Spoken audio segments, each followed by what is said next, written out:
तो बात हो रही थी बिहार के पूर्णिया के रंगबाज की, पप्पू यादव की। राजेश रंजन उर्फ पप्पू यादव, उनकी एक और कहानी है।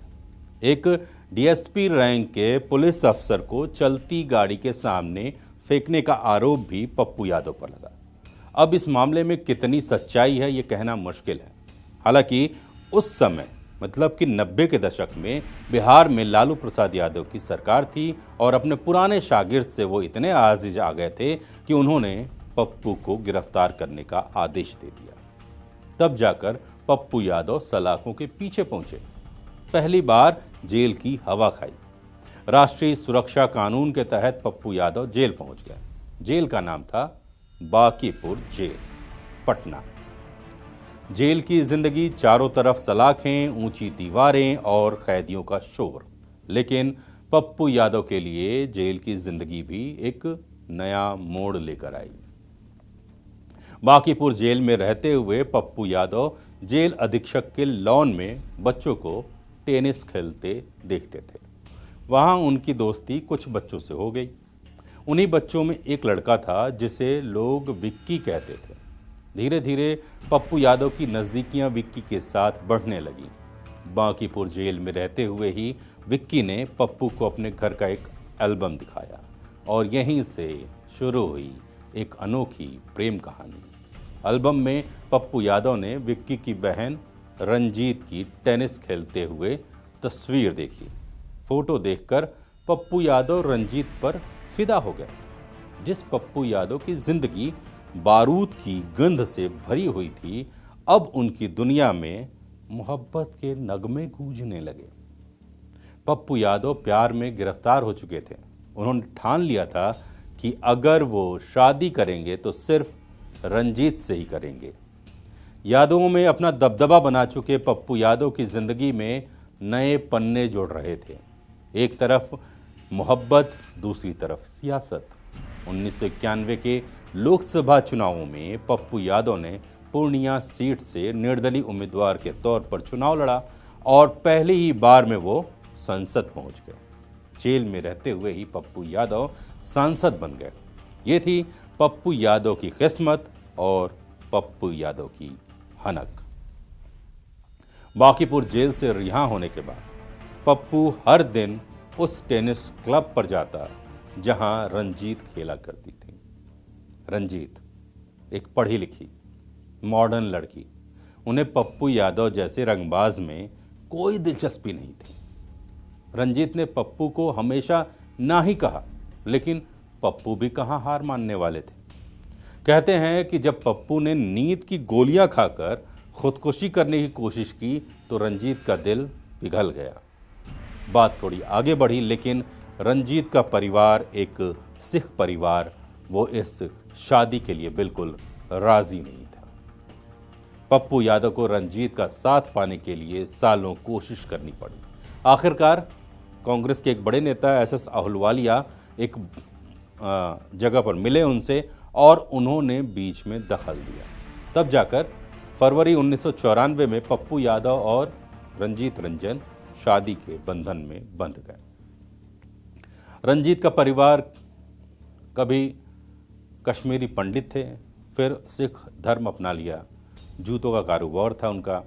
रंजीत का जन्म रीवा में हुआ था, जम्मू में पली बढ़ी थी, पंजाब में पढ़ाई की और दिल्ली में बस गई। हालांकि कुछ लोग ये भी कहते हैं कि पप्पू यादव ने रंजीत को अगवा कर लिया था और दोनों भागकर शादी कर ली थी उन्होंने।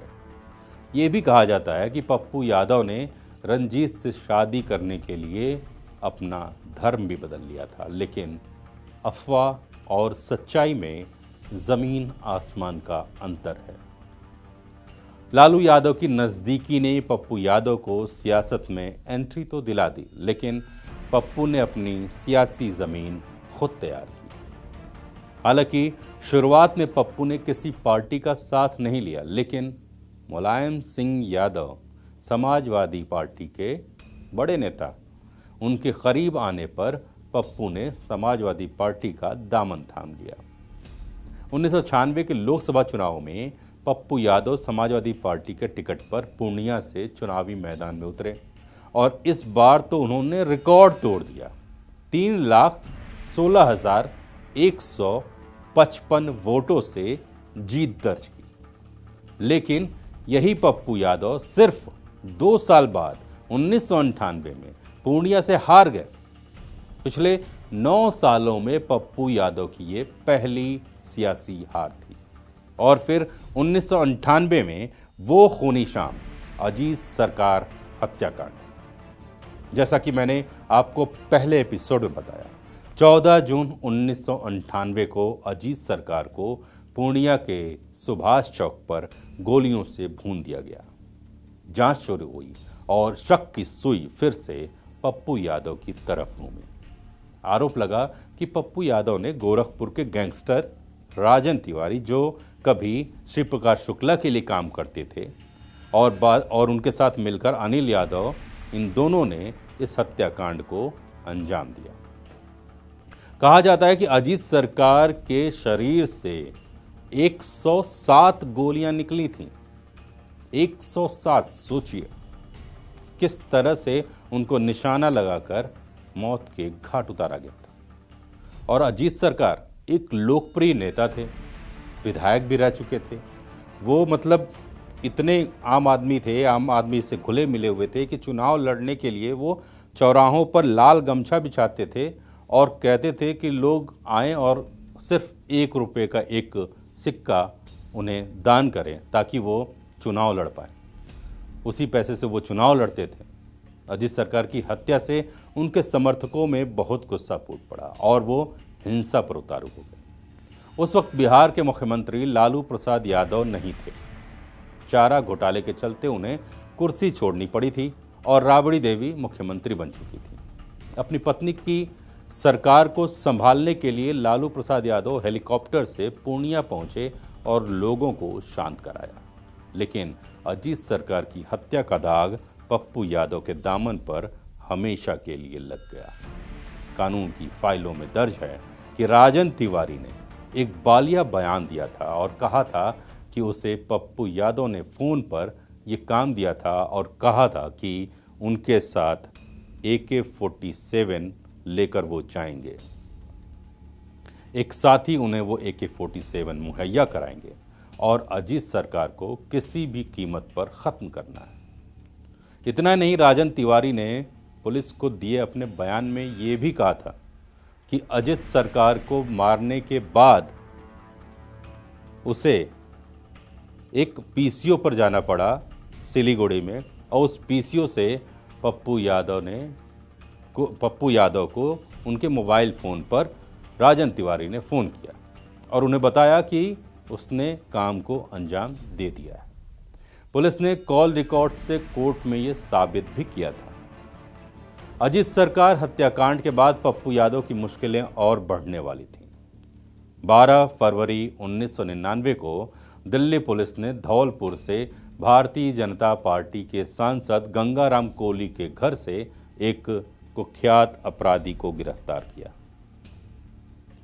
उस कुख्यात अपराधी का नाम राजन तिवारी था। वही राजन तिवारी, वो गोरखपुर का गैंगस्टर था और श्री प्रकाश शुक्ला गैंग से जुड़ा हुआ था। दिल्ली पुलिस की क्राइम ब्रांच ने राजन तिवारी से पूछताछ की और जो उसने बताया वो और भी सनसनीखेज था। राजन तिवारी ने पुलिस को क्या बताया वो मैं आपको अगले एपिसोड में बताऊंगा। इसीलिए आप जुड़े रहिएगा रंगबाज के साथ और अगला एपिसोड ज़रूर देखिएगा, क्योंकि अभी पप्पू यादव की ज़िंदगी से जुड़े कई किस्से बाकी हैं।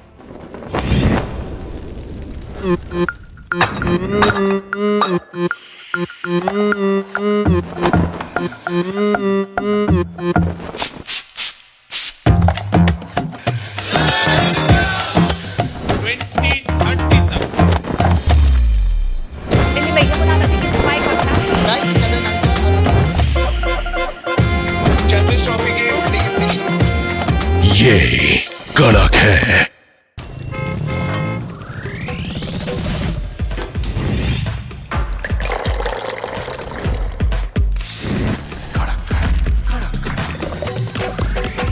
थोड़ा और कड़क। थोड़ा और कड़क, कड़क कड़क कड़क कड़क कड़क कड़क।